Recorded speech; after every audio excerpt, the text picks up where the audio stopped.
अरे रानी, तुम सांवली, ऊपर से यह काली साड़ी, वो अच्छी दिखेगी क्या तुम्हारे ऊपर? पहले ही तुम्हारे रंग को देखकर लोग ताना मारते हैं। पूरब रानी को बोला। देखो ना पूरब, मैं बोलती तो कहती, सास बोलती रहती है हमेशा। ऐसा लगता है जैसे कौवे को काला टीका लगाया हो।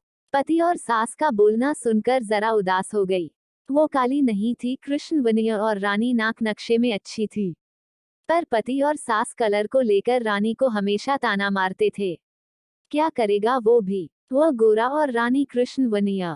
लोगों का क्या, वो तो नाम रखने में पीएचडी होते हैं। ब्लैक और व्हाइट जोड़ी बोलते थे दोनों को। पूरब का मन वैसे साफ था। रानी को अगर कोई कलर को लेकर बोलता तो उसे जरा भी अच्छा नहीं लगता था, इसीलिए वह भी थोड़ा बहुत बोल देता था ताकि वह जिद ना करें। लेकिन जब वह बोलता था तो उसे इस बात का पछतावा होता था। उसकी माँ घर में हमेशा कड़वाहट रखती थी। आज भी वैसे ही हुआ। घर में उत्सव के माहौल में सुबह जब सास ने रानी से बात की तो वह थोड़ी घबराई हुई थी। उसका चेहरा भी शांत था। पूरब वास्तव में खुद पर शर्मिंदा था। अपराधी की तरह बैठने के बजाय वह काम के लिए बाहर गया। कई सारी महिलाएं काली साड़ी पहनकर सड़कों पर चल रही थी।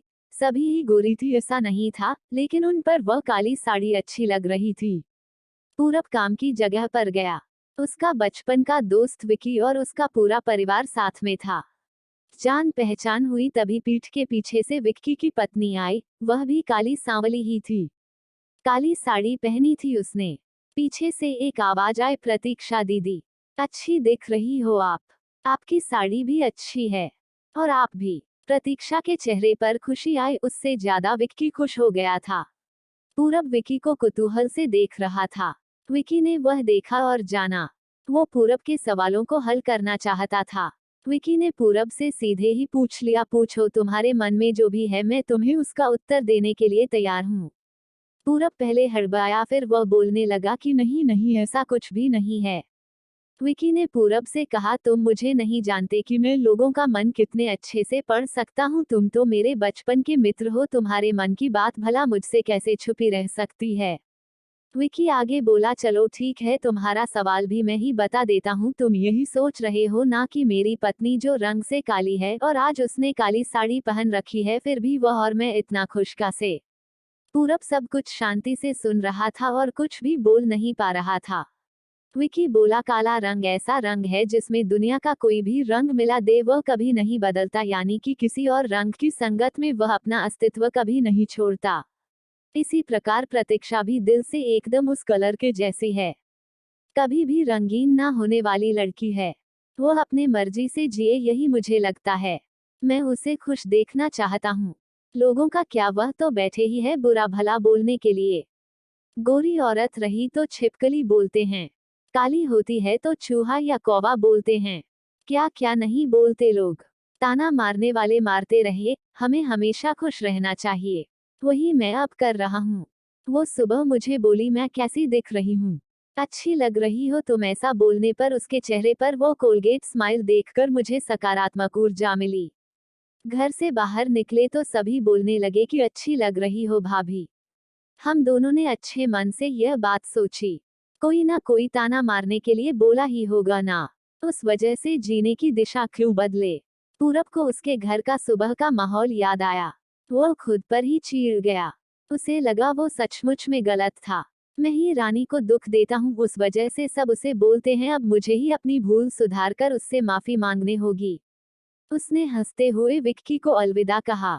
अपना काम निपटा कर वह एक साड़ी की दुकान पर गया। रानी के लिए उसने काले रंग की साड़ी ली और घर गया। घर जाने के बाद रानी शांत बैठी थी। उसने रानी को आवाज दी और साड़ी उसके हाथों में दे दी। रानी को जरा अलग ही लगा। उसने प्रश्नार्थक नजरों से पूरब की ओर देखा। उसने बॉक्स खोलकर देखा तो काले रंग की साड़ी थी। रानी, मैं लाया हूँ तुम्हारे लिए यह साड़ी। आज पहन के दिखाओ कैसी दिखती हो तुम। अच्छी नहीं लगी तो बदल देंगे साड़ी को। देखने तो दो कैसी दिखती हो तुम इस रंग में। रानी को जरा अच्छा लगा। चलो तैयार हो जाओ जल्दी, हम जरा बाहर जाकर आते हैं। एक क्लाइंट के पास जाना है, उन्होंने बुलाया है जोड़ी में। पूरब का बोलना सुनकर रानी तैयार होने गई। काली साड़ी, उस पर हल्का सा मेकअप और लंबे बालों की चोटी। पूरब भी क्या? पूरब की माँ भी रानी को देखते ही रह गई। पूरब बोला, रानी सॉरी। हाँ, अरे लोगों की बातों में आकर मैं तुम्हें हमेशा बोलता रहा और खरा सौंदर्य किसमें है यह मैं भूल गया था। रंग दो ही है, यह जानकर फिर जीना छोड़ दे क्या? अपनी खुद की पसंद छोड़ दे क्या? तुम्हें काली रंग की साड़ी पहनना बहुत अच्छा लगता था ना, पर मैं हमेशा तुम्हें टोकता रहा। अब मुझे समझ में आया किसी भी रंग में रंगते वक्त मन साफ हो तो खूबसूरती निखरती है। तुम चाहती हो वैसे ही जियो। मैं कभी भी तुम्हें नहीं बोलूंगा और हाँ सचमुच सुंदर दिखती हो तुम। तुम्हारे रंग पर अच्छा खिलता है यह काला रंग। रानी के चेहरे की लाली और भी ज्यादा बढ़ गई थी यह बात सुनकर। शर्मा कर वह पूर्व को बोली, क्या आप भी?